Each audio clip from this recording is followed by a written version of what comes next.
Welcome to Keep Making Movies, the podcast where we explore, shall we say, movies that may have needed a bigger budget. We evaluate the movie for what it is, decide if it could have been improved with the budget, and if it'll join our Keep Making Movies official recommend list. I'm your host KJ, and with me is Tom. Today we are discussing Katsuyuki Motohiro's Summer Time Machine Blues. This is Motohiro's 8th feature-length film following a bunch of TV shows. In Summertime Machine Blues, we follow a group of university sci-fi club, not losers, they're just kind of dorky. And it starts with them playing baseball, and after baseball, they return to the clubhouse and they break the remote to the air conditioning on a hot summer day. Now, in Japan, a lot of the ACs do not have any buttons on them. You need the remote in order to turn on and off the AC. The next day, they find a time machine in the clubhouse, and they decide to use the time machine to get the working remote from yesterday so they can have air conditioning again. During this adventure, they get nervous about disrupting the space-time continuum, and we get a comedic Back to the Future style movie where people go back and forth between the 2 days to make sure nothing goes awry. And then there's a bunch of time travel stunts like stealing shampoo from themselves, going 25 years into the future to get a working remote, losing the remote 99 years ago in a swamp only to have it found again by a digging dog in the present day.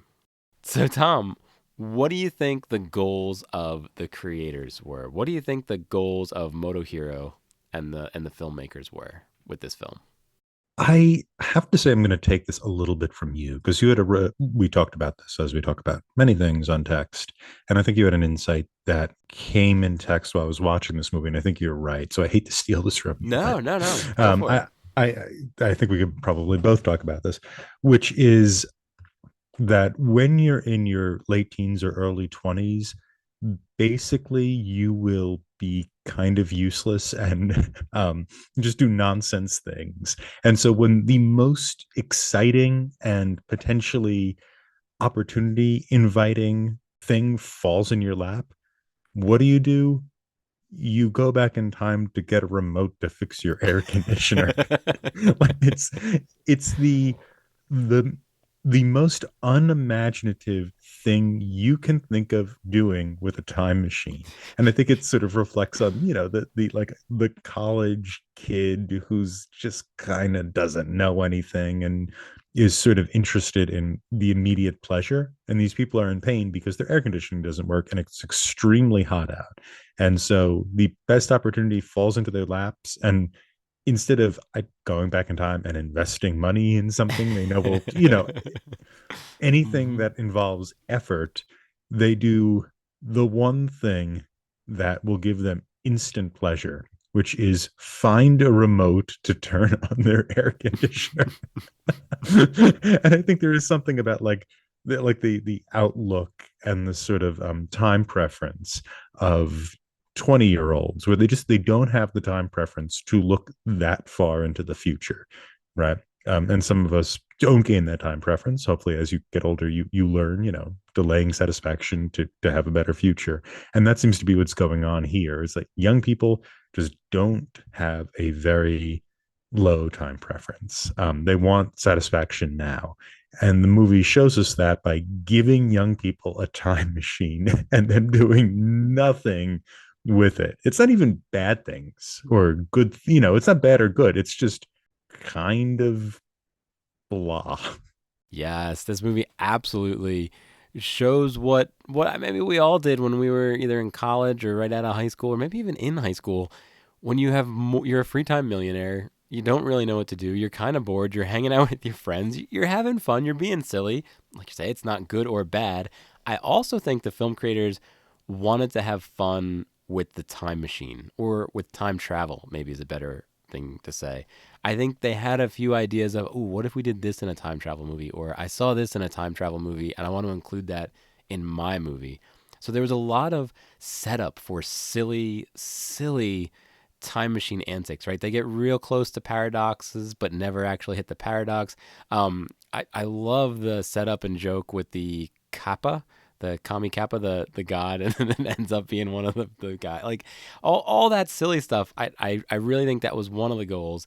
And then I think the reason it kind of worked and what the movie ends up being is what you're talking about, Tom. People in their 20s just hanging out, having a good time. So how do we think they did? Do we think that they accomplished those goals? I think so. I think it's clear as to what they're trying to do. I think some character development could be done a little better. Or it takes a little while to figure out who these people are, and to a certain degree, that's fine. But I do think it's a bit of sloppiness, especially in the beginning of the movie, where everybody's just sort of mashed together. And it isn't, I couldn't even remember at first who had gone to see the movie at the beginning, even though it becomes a major plot point later on. Yeah, one of the things the movie does is everybody starts in a baseball uniform.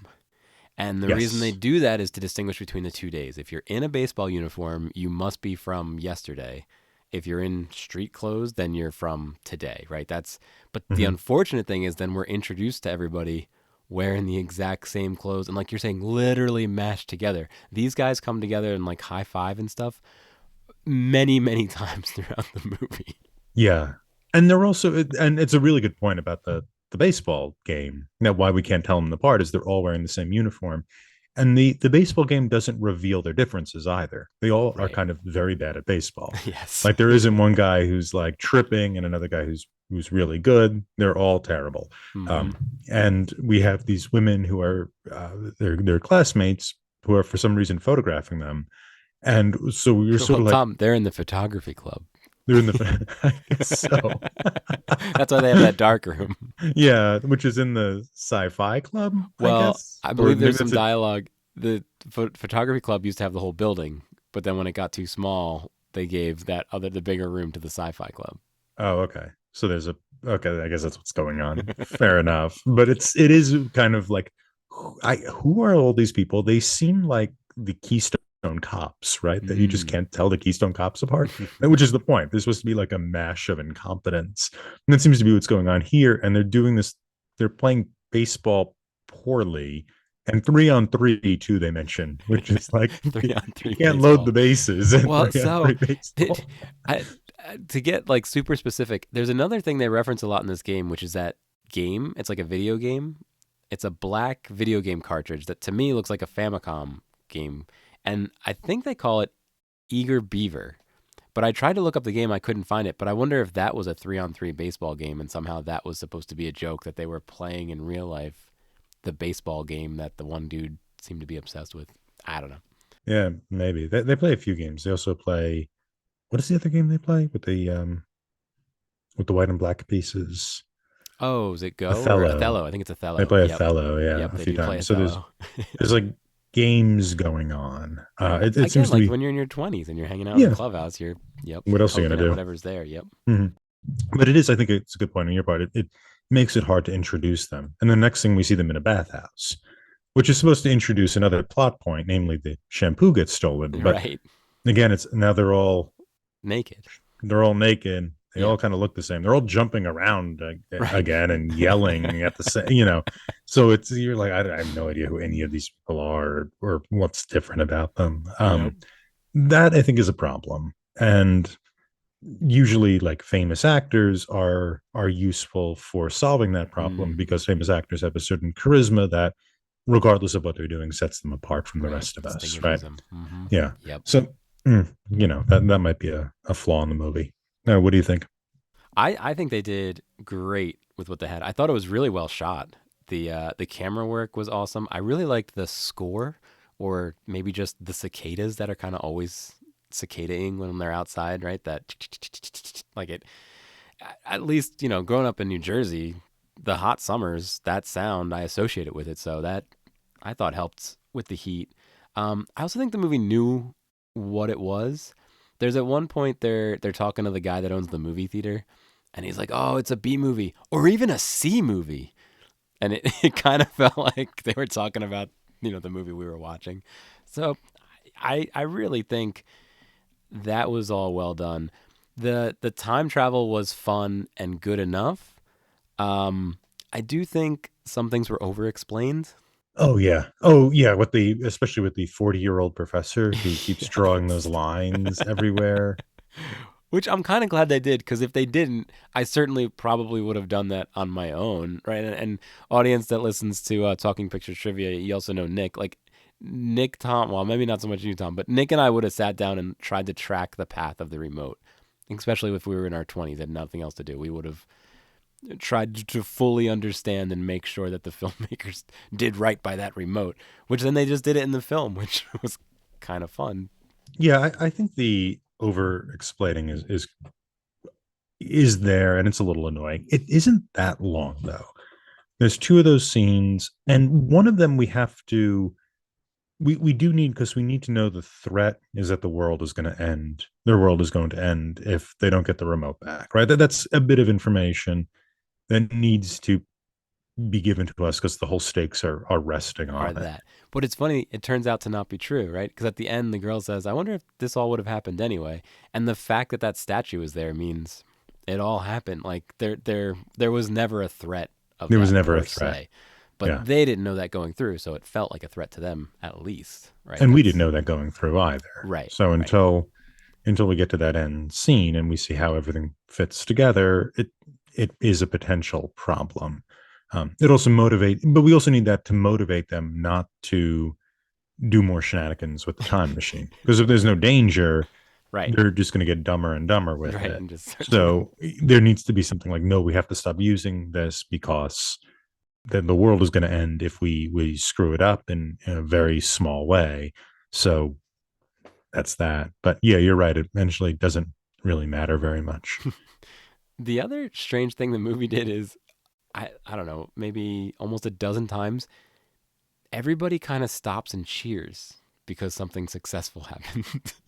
Like It's when they real find the weird. fans in the trash pile, when they realize it's the time machine, Sugar goes in through the time machine. It's at least a dozen times, and it's so much fun. Like it's another Keach part. Like I didn't do that when I was in my 20s, but if you had a group that did, why not put it in the film? You know, that's Yeah, I think it's part of there's a bit of hamminess to everything, yep. Goes right? back to the They'll Michael cheer and then they'll Haneke. all take a photo together. Yeah. Um, and so on and so forth. They're over the top. All the performances are over the top, especially what's his name, who steals his own shampoo. I don't know his name, but yes, his eyes, eyebrows, his whole Yeah. face. Oh, Nimi, Nimi is the name of the character. Yeah, who's it, it, it, played. you can almost imagine like they did a take and the director was like, "Nope, I need more out of you." Like it's not enough. And you just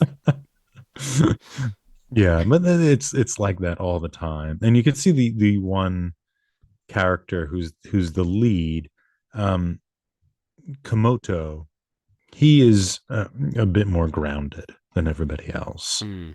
and so he almost distinguishes himself because he's a little better looking than everybody else, but he's also not exactly that same sort of over the top energy. And so all of the characters they almost feel like a chorus, right? Of just kind of screaming nonsense of hyper energy and whatnot. Which to your point, that's kind of like it's like being Right. 22 or 21 or 20 and in college and Right. really nothing matters, all you have is time. And so like this is what happens. They become this kind of chorus of fools, so to speak, who, Mm-hmm. discover that somebody thought they were a god at one point, which which they don't, which they're fascinated by. I was going to say, I think also the movie is very kind. Yep. There's Oh no yeah. there's no cruel characters. Nobody acts meanly. The one thing is the guy from the future is seen as kind of a dork. Yeah, Um, but even then, they're not that mean to him, and he keeps saying like, "Oh, you guys are so mean," and we're like, "No, no, no one's been mean to you yet." Like, it almost felt like it was cut from the movie that they were supposed to be mean to him or something. yeah, I mean, it's the meanest they ever get is to say, Yeah. "Oh, that guy's kind of nerdy. I hope he's not one of us." And then, like, he is one of them. He fits Right. right in with the rest of Yep. them. Turns out he's their child. He's Right. literally made from them. Well, and that's the other thing this movie does. It has a lot of fun time travel examples. When we talk about the Kappa statue, I thought it was funny when Komodo stays the night in the locker room to show like, oh, you can go back and then just stay and not take the time machine back to today. Like you can bridge that gap. Going to the future to get the remote, that was a fun, Yeah, a little right? Like episode. that's yep, fun little episode and a fun way to play with time travel that the characters hadn't thought about before. Right? They kept saying, "Oh, we'll go to the past to get the remote." And then the idea, oh no, wait, we can go to the future to get the remote too. Like that's just another fun way to play with time travel. Um, Making the joke about how the sci-fi clubhouse room looks so new when Mushroom comes back, Yeah. and they're like, no, it looks old. Taking the vital sassoon from itself. It's also funny. It was specifically vital sassoon, Mhm. and they kept saying it over and over again. And then they even say, "You just like saying that over and over again." um, And then the owner of the bath asking if they're identical twins Mhm. because, you know, She saw them, she saw their twins, and they right, the like, doubles. at least look at our faces. Right. I thought those jokes were Yeah, funny. that was funny.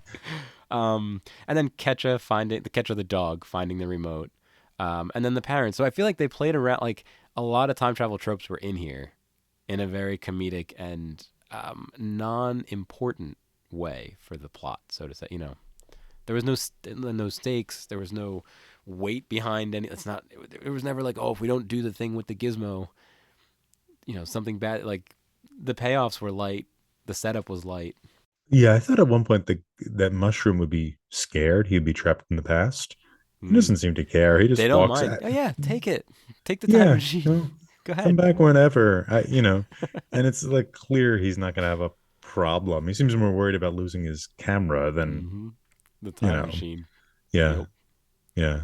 Though somebody should have told them in 2005 that in 2030 no one's using film. I can assure you that that practice is done with. Well, no, I think that was part of the joke too, because he had that because it was his mom's. Well, that's part of that's the thing that lets you know he's the child of Right. this woman. And now our main character potentially is going to be his father if he can successfully change his name. The yeah, right. what a what a silly throwaway. Like, why don't Mhm. you just have the name? Um, the other like wake up call for me was I didn't realize this movie came out in 2005. So when they kept saying like, "Oh, 2030," I'm like, 2030 is not. Oh my, this movie's almost 20 years old. Did not feel like a 20-year-old movie, at least to me. Like I don't know, the cell phones were a little dated, but Yeah, they're not using their cell phones in the way we use them yep, all looking the time. stuff up. It's Yeah, an extension of our minds. It's right. it's still a means of communication for them. So do we think a budget would have helped this movie? Yeah, I think so because I think you would Ah, have some A-list actors to help with that kind of character delineation. Um, I think maybe a little more variety in the sets would have helped too. It is not the most. You like the cinematography. I actually wasn't that thrilled with it. I appreciate how they made it feel hot, mm, but it's sort of overlit. And I think a mm. little more variety in the locations. And that doesn't mean they have to violate the spirit of the movie, which is we're not going to do anything interesting with this time machine. We're stupid kids. Well, so let me clarify too. So the cinematography I did enjoy, but I think I'm comparing it to our other movies that we were doing for this show. Mm-hmm. So it Oh, it, yeah. it felt Relative to that. yeah, relative to some of those. And I don't know what the budget was for this movie. This may have had a higher budget than some of the other keep making movies that we've been doing. Yeah, couldn't find it. Yeah, that information I struggle to find as well. But if I do think if you added more A-list actors, I think you'd need to improve the plot as well. I don't know this plot would work as well, right? The A-list actors aren't going to be like, "There's the remote, yay!" Like you're gonna have to change a lot, and then like you said, you're gonna have to improve the sets. There was what 3 or 4 sets that all kind of looked the same. It was that gray and white, right? One kind of looked like the clock from Back to the Future. Um, the clubhouse was fine, but you don't get a good sense of. You didn't feel like you were in there, and I think all that would have had to have been improved. And I would be nervous you would change the heart of the movie, which was people in their 20s wasting time, right? Would Yeah. it feel more like American Graffiti or Dazed and Confused if you started to up that kind of stuff? Yeah. I mean, American Graffiti is also about people kind of wasting time, right? Mm-hmm. Mm-hmm. Mm-hmm. As is Dazed of Confused. The difference here is it's so much. I mean, American Graffiti has a bit of sentimentality to it that this movie doesn't do at all. Even when it's about at its heart, there's a romantic, not at its heart, but there is a romantic interest in the movie. The movie doesn't sentimentalize it at all. It's, Right. it's just sort of there. But could you imagine if in American Graffiti a major plot point was they had to go back to Friday night to like solve something? It wouldn't work for American Graffiti, but the idea of like riding in a circle is sort of what I think of American Graffiti, right? They're always riding in a circle in that main strip, and if you're not going off to college or something like that, you're just one of these people who eternally rides in a circle. You're sort of always trying to travel into the past because you're just sort of wasting your time. This movie is sort of also about wasting your time, but it's the joy of wasting time as opposed to the potential danger of it. No, I'm gonna disagree a little with you, Tom. I think in American Graffiti, I think most people in that movie are enjoying that night out. They're enjoying that night out, but it's also the end of it. And we see that one guy with the white t-shirt Right, who right. I mean, drives the he's little the girl around. exception, right? He's the He's exception. He's also yeah. what happens when you don't grow up, when you don't go to college, when you don't leave. You become that guy. Yeah. I, I understand, but I guess what I'm trying to say is I think what makes this movie work is it's so kitschy, it's so silly that if you did have the sentimentality, is that the Oh, I don't right? think they should have that. No, that's Right? not what And I'm saying. I Yeah. think if you up the actors, I You'll don't get know what that. else you would do, right? You would start to like the actors would want to do something, Mm-hmm. and I don't know what they would do. It's Yeah. like so I'd be nervous if you gave a mouse a cookie, this whole thing would start to crumble under its own weight. Yeah. Yeah, I think that's fine. I think yeah. So if they had a larger budget, would it fix it? Maybe you're right. Maybe it wouldn't. That doesn't mean I still wouldn't want more character development or delineation, Yeah, and delineation. Hmm. maybe a little more stakes. I mean, it's hard to believe ever that the world is going to end. There isn't exactly the sense of the pressure cooker. I was far more uncomfortable by the fact they seem so hot than that the world was Right, the potentially going heat. to end. Yeah. You know, but I think a budget would. Well, even if we disagree about the casting, I do think a little variety in the settings. Or I was thinking if you took the budget and put it into the clubhouse and then got rid of the other sets and had the whole thing take place in the clubhouse, In it the would feel more clubhouse, like a play. hmm There, you which it was couldn't. based on. Oh, was it? Based on Uday's play, 2001 play. Oh, so it could have been a remote. Mm-hmm. Yeah, it's That's really funny. I yeah, the would love to writers. see that play actually. If Mhm. it's yeah. If it's the same thing, yeah. I Yeah, don't if know it's a anything about the similar. playwright. Yep. Um, Yeah, so it's based on a play, and you could see that, right? There's the kind of singular location, right, the you know. clubhouse. Yep. Yeah, so maybe kind of blowing that up a little bit, creating a little variety. And that kind of informs the acting too, probably. Like at least in musicals, everything you do is over the top, kind of like the Vital Sassoon guy. Like that might have gone hand in hand with what they were trying to do. Yeah, maybe. I think it's just. I think it's an acting style that you see in a lot of non-American or non-European movies. I think there's something about like the influence of method acting in American and European movies that does not permit that kind of over the top thing, except in kind of spoofy comedies, in which case we're Mm-hmm. secure that it's a spoofy comedy. So we know, so it's okay. I think in other cultures and other movies we've seen from different places that aren't necessarily as influenced by the Stanislavski stuff or the method acting stuff. This kind of over the top, what we think of as over the top, is perfectly fine, and I think it suits the movie too, and it suits the Oh spirit yeah. of it. Yeah, I liked the lunatic chorus element of it, Mm-hmm. with the Mm-hmm. kids in the high five and everybody takes a photograph together. It's sort of bonkers. It takes a moment to get used to, but it's sort of bonkers. I maybe a little more distinction in who these different people are, as Yeah. opposed to there's the lead who kind of likes the girl. I couldn't remember which girl he liked because the girls are indistinguishable from Mm-hmm. one another. That's a problem, I think, as Yep. well. Yep. I'd like to see more from them, or more from one of them anyway. And you have the shampoo guy, you have the guy who's the the god, The he gets turtle god. mistaken Yep. for the god. And there's like a few other ones, and Yeah. yeah, you're like, I'm not, you don't have anything to do, so you're just one of the people, so yeah, that could use a little help. The so to refer back to another movie we've done on the show, Beyond the Infinite 2 Minutes, I'm pretty sure the time cops in that are two of the kids in this.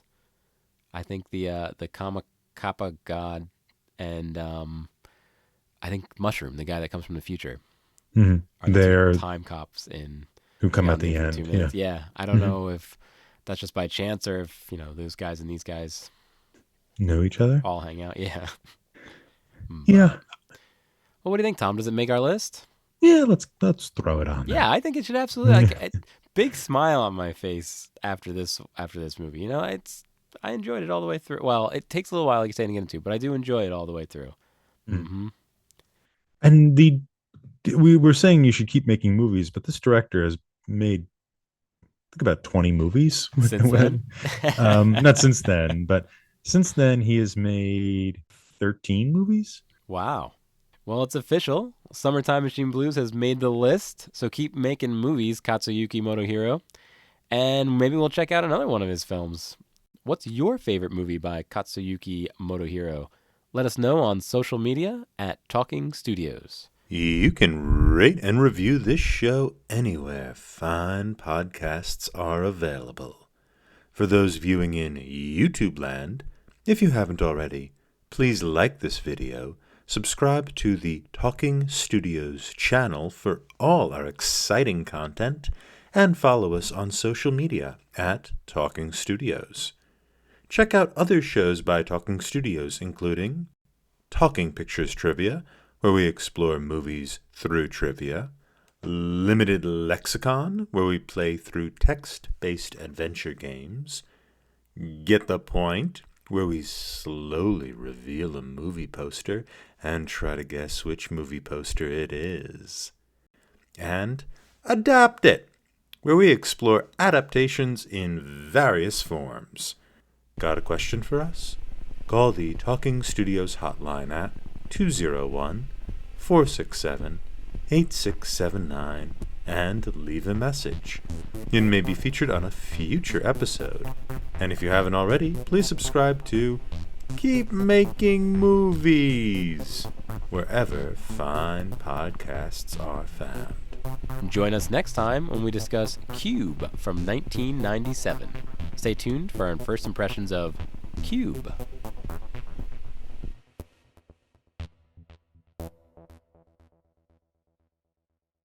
Next week, we'll be discussing Cube from 1997. Tom, how was your watch? This is my first watch of Cube. I will say I have not seen the sequel, or the third film, or the Japanese remake. Oh, I wanted to watch that. I know. I visited the Wikipedia pages and read the summary because I thought I don't really need to do this again. But anyway, Cube is a movie on film, I think. Let me start this again. I'm kind of rambling. um oh god. So yeah, this is my first watch of Cube. I haven't seen the sequel, I haven't seen the third one, I haven't seen the Japanese remake, and I probably won't, though I visited their Wikipedia pages in order to get the lowdown. It's a sort of movie. I think it's the first one we've seen where it's like there is a so bad it's good element to it, where you have a tremendous amount of kind of hammy acting and really sort of silly dialogue that's being bandied back and forth, and that's kind of enjoyable. The mystery of the cube is probably less interesting than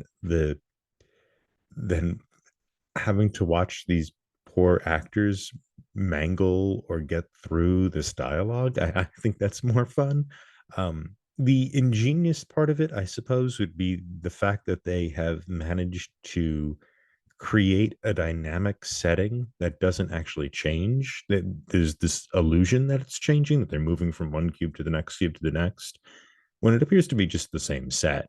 And yet you do feel a sense of movement. The movie doesn't actually feel static. I think that's probably the best accomplishment that the filmmakers had gotten out of this project, is that, it feels like we're moving from scene to scene. And that was pretty cool. I think that worked pretty well. How about you, KJ? What were your first impressions? Well, so I think this might have been the first micro budget film I had seen. So really, if it wasn't for Cube, we wouldn't have been doing this Keep Making Movies podcast. Oh, I there think, we yeah, go. this piqued my interest and had me sought out other micro budget films. Um, yeah, and on this watch, I enjoyed every minute of it like I did the first time that I saw it. Audience, you're gonna love this movie. Don't take it too seriously. Um, yeah, just let it happen. Um, and like Tom said, there's kind of one set, and it's really cool how they reuse the one set to make you feel like it's there's a lot more going on than there is. I watched it on my laptop, so I kind of recommend the same. You don't really need a giant screen or anything for this one. Yeah, so audience, go enjoy Cube. It's available on Prime Video. That's Amazon's Prime Video at the time of this recording. Wow, Talking Studios,